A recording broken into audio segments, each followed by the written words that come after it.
congratulations on the show. Thank you. Watched the first episode this morning. Really enjoyed it. Great fun. I wanted to take you back to the beginning and with the kind of genesis of the idea and why you wanted to tell the story. When was it, and why did you want to get the story out there? Well, I love writing crime shows, and I'm a costume drama junkie. So I wanted to write a female Sherlock Holmes, basically. Somebody, unlike Holmes, who wasn't a superhero, somebody a bit flawed, a bit human, a bit relatable, and set her in a similar time when women had little or no rights. So she has to operate within the limits of her 19th century world. So unlike Holmes, who'll be celebrated for his brilliance, Eliza Scarlet would have to work a hell of a lot harder, and I think there's something innately fascinating about that. As well as that, I'm a romantic junkie. I loved the 1980s show that we both loved, Moonlighting. So I wanted a big kind of will they, won't they, and I also wanted a sort of a core cast of returning characters. I'm a mad Austen fan and Dickens fan, and so all these elements kind of came together for me. But I think really at the centre, the engine driving this show is a woman who is determined to succeed in a man's world. It does take a long time for you to get. How long between, say, you and the genesis of it and being picked up or going into the series? Was that a long kind of process, or? No, it wasn't at all. I did write this before the Me Too campaign, so just to point that out, this was something that was, I had no agenda for it. It was a story, like an itch I had to scratch. I had these characters in my head. And then the Me Too campaign started to kind of build momentum, and people just suddenly went, "Oh, this looks good." So no, it was a couple of years really, from sort of beginning to where we are now. Nothing really in TV terms. Yeah. When did you come into the process, and what kind of sold you on? About a week before the shoot. Suddenly realised that Rachel couldn't do it. We had to find someone very special, and it took us a while, and then we Skyped, didn't we? We did. Your cat's arse walked across the bottom of the frame. Tail bobbed along. Well, it was actually just proper Hollywood. It was real rock and roll. Yeah. Be able to use it. They will. Yeah. So when did I? It was.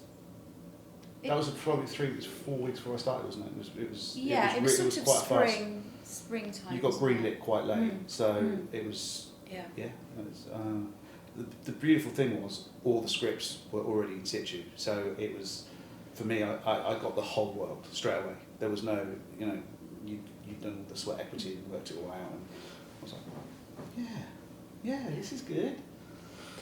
And the guys were telling us that, and you can correct them obviously, we just spoke to them if they were lying, but they were the only two people that you wanted pretty much from the get-go, and if that was so, why on those two, and did you kind of both have, well, not so much for you, but a gut feeling that these two were perfect right from the off, and what was it about them that made you think that? Kate Phillips has so much class.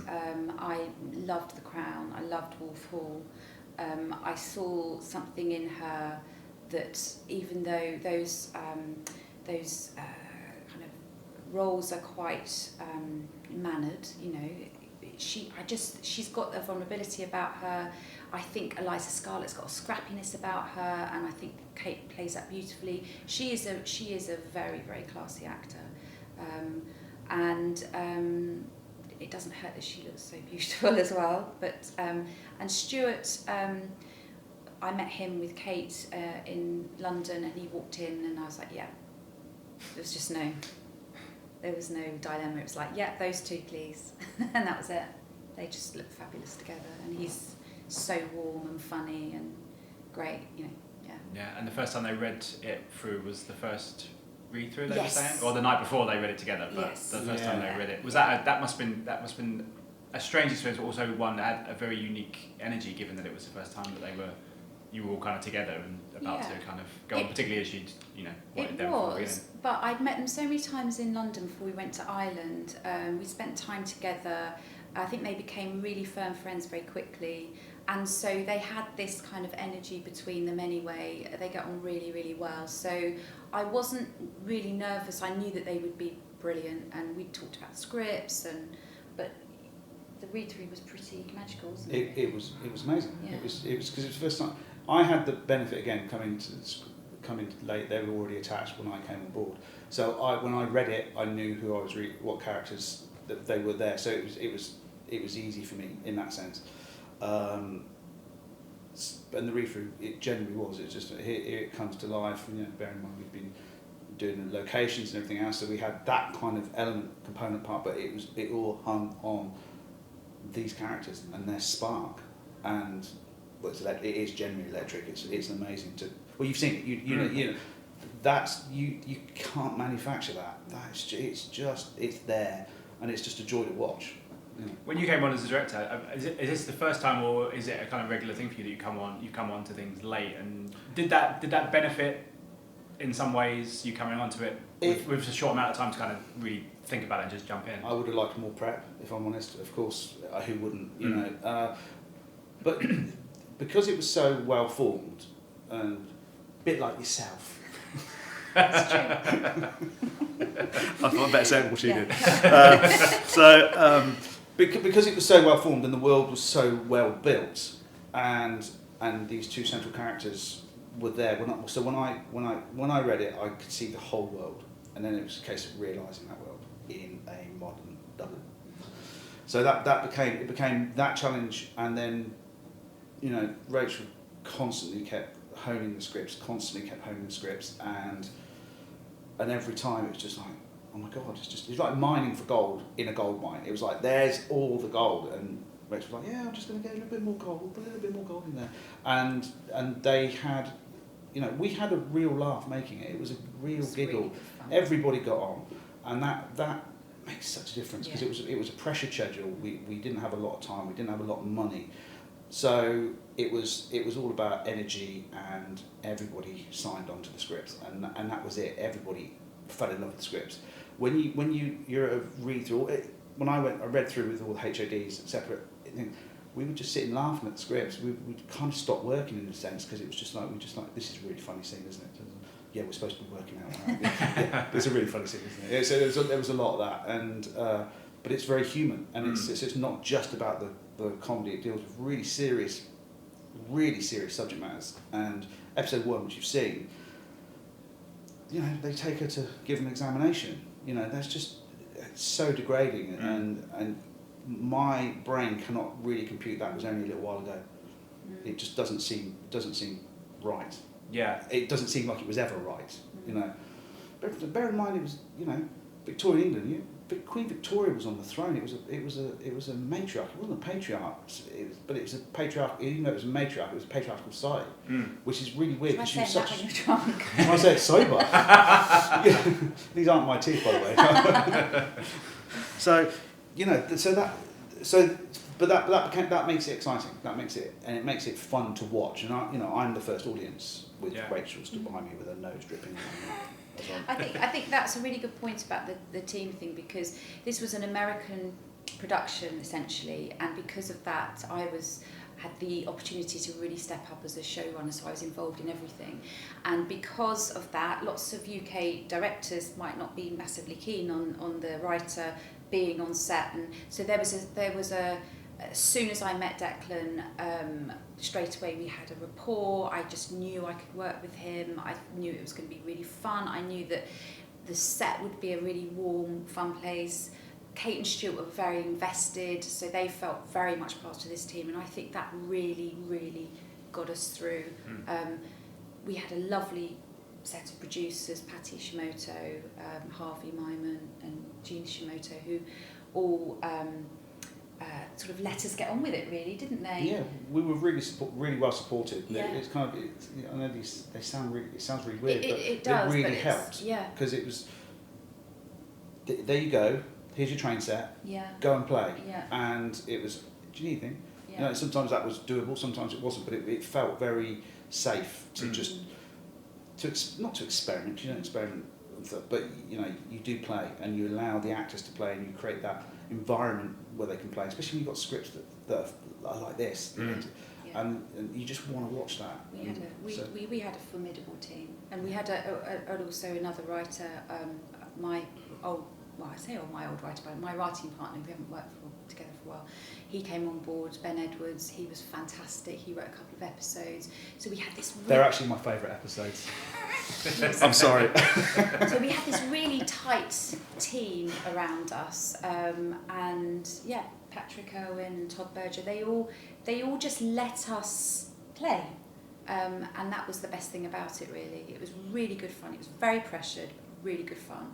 Yeah. And I felt very lucky that I found Declan. Yeah. Because the other thing was you were really keen to do costume drama as well, weren't you? Yeah, So really. His show reel is basically people blowing their brains out and cars turning over. I resemble that comment. Explosions. And I was like, is he really going to want to do this? But he was so into it and enthusiastic, and I just think he's brought a real edge to it as well. I mean, it's so filmic, because he's a film geek. And I think that was the other thing about Eliza, what Declan said, which I thought was so true, is she's this accidental hero. She's a bit like a female Indiana Jones, which I thought, oh God, that is exactly. No one had ever said that to me, and I was like, nailed it. And I think that's how he's framed her, and how hopefully that comes across as well. So it's full of energy and action, energy, comedy, a bit of everything, really. Well, the same as Raise the Lost Ark is. Yeah. It's just, you know, you've got that classic iconography. Well, it's become iconography now, but it's still, he borrowed and begged and stole from everything. But you know, and we use the same lens on Eliza and Duke. We don't, you know, it is Eliza. You know, it's Miss Scarlet and the Duke. So it's just that she is the. Because she's fallible, same as Indy. Indy, he gets through it despite all the mistakes and because of the mistakes, and she's the same. And she's a whirlwind, and everybody gets caught up in it, and that is a lot of fun, especially when it's got words. You know, I know I shouldn't say this, but it feels a lot of the dialogue feels very. It's got that Oscar Wilde feel to it, and that's what I'm a huge Wilde fan. So I love that wit and that sarcasm, but you have to taper that, because if you've got someone in a Victorian corset, it can come across as really cold, and of course Kate isn't, and so but Eliza at times has to be, and you just want to capture that magic, that kind of the sort of stuff you don't see on television anymore. You know, you used to see it back in the day. It does feel that, doesn't it? It's got.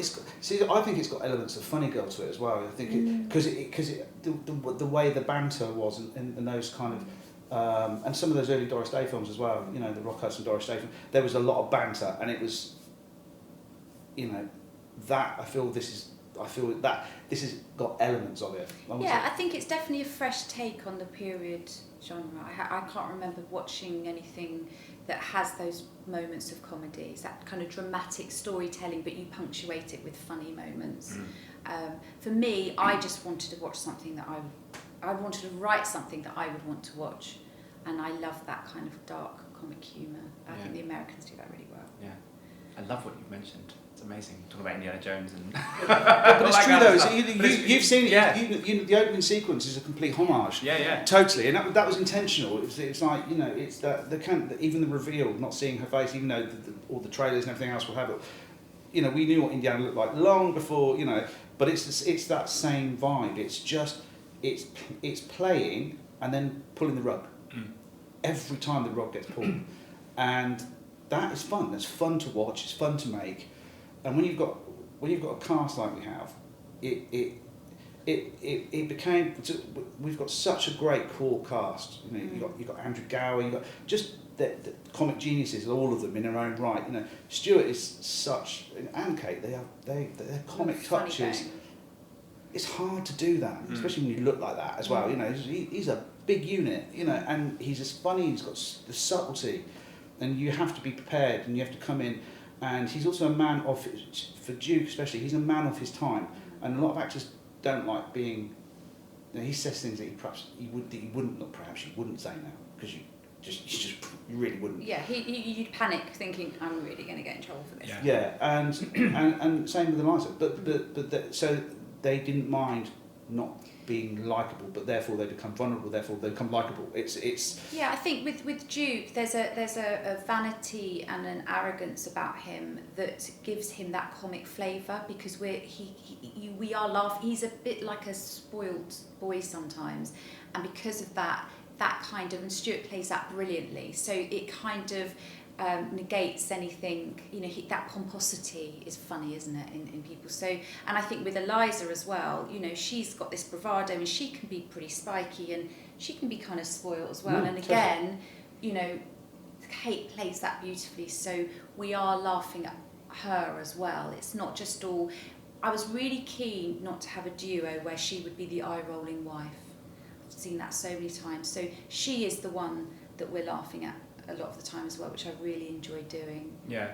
Neither of them are perfect. They're very flawed, both of them. So I love I hadn't my brain with obviously the Jones stuff, that stuff to compute, but the moonlighting thing is fascinating, because now I'm seeing it. I'm listening to you talk about it in my brain. I'm just like, actually, I remember Moonlighting. It has that same energy. Yeah, you're too young to remember Moonlighting. You look must have been reruns. I'm much older than I look. Oh, so really? Thank you. No, I was one of the He's eight. like, No, I don't remember Moonlighting. I know. Moonlighting. I was born in '82. But it was so much fun. Yeah. Well, Pants were made in 1982. That's depressing. But there's now you've said it, I can't get it out of my head. Like there is that great energy to it, but also beneath all of that, there's all the other stuff going on. The sexism stuff and all that kind of stuff. Was it difficult, or was that the main thing for you, that you wanted to weave both of those things, and that was kind of a good kind of blueprint, I guess, to look at and think, if they can do it in a modern setting in the 80s, I can weave it into this as well. I think you have to be careful of those gear changes in tone. I was very aware of that, and I didn't want this to be a kind of a lecture on women's rights. I did want this to be entertaining and something that kind of rocks along. But I was conscious of having some historical context. I'm very interested in that period, so hopefully I have balanced it. I do want the audience to come away and go, my God, this isn't that long. Like Declan was saying, this wasn't very long ago, and yet often women went from being pretty much owned by their fathers to their husbands, with no rights in the home, no rights in the workplace, and certainly no voice in Parliament. So that is the sort of the bedrock of the show. But again, I did want it to be entertaining, so there's lots of elements to it. I do think you do have to be careful of that gear change, but you've seen it, so I'm hoping that it kind of works. Yeah, it comes. The guys were saying as well about the mix of the humour comes from the fact that you're treating them as human beings, and they are fallible, and they do have issues and everything else. But on the flip side of that, they were talking about Kate said about a quote of Stuart says to her, "What do you want to be? Do you want to be a detective, or do you want to be a woman?" Yes. And you navigate both very, very well. Was it a difficult thing to do for you both to do that, or did you know that if you treated the characters as proper human beings, that both of the humour and the other side would kind of come through naturally, particularly when you got these two? I felt fairly confident that absolutely, and I think that the biggest thing is the audience will emotionally invest in these characters, and not just the two main ones, the other ones, Rupert and Moses and Ivy, Frank even, and I think because of that you can sort of it balances it out. I don't know what you think. Yes, I come from that a slightly different, because it was so well written. I just invested in the character. I didn't apply any. It's a different. Actually, we must discuss this, because when I read it, I got fully immersed in it, and on set I was always fully immersed in it, and we never really went into any discussions about that kind of the way you built that, because I just took it that was the world, which is great. And I did, that's exactly what it's, because again, first audience, this is what am I getting from this, and I'm getting flawed characters. They've all got their glass ceilings. Rupert's got his glass floor. It became that was the interesting thing. They all had their struggles, and when you can relate to, and they've all got their prejudices that they're pushing against, and the moment you can relate to, and you do, with every single character you can see it, You might have to go digging a little bit more for some of it, but as you get further into the episode, I keep forgetting you've only seen one. Yes, I was about to say, no plot spoilers. No, I won't. No, I was going... but there's a plot. I missed something. but they're all outsiders. Yeah. Orbiting this one woman struggle. Her main resources are men, pretty much, and they are all outsiders, all with their own struggle. And I think in answer to your question as well is that because, like Declan was saying, Duke is a man of his time. He certainly doesn't think that women should work, let alone be running around the City of London solving crime.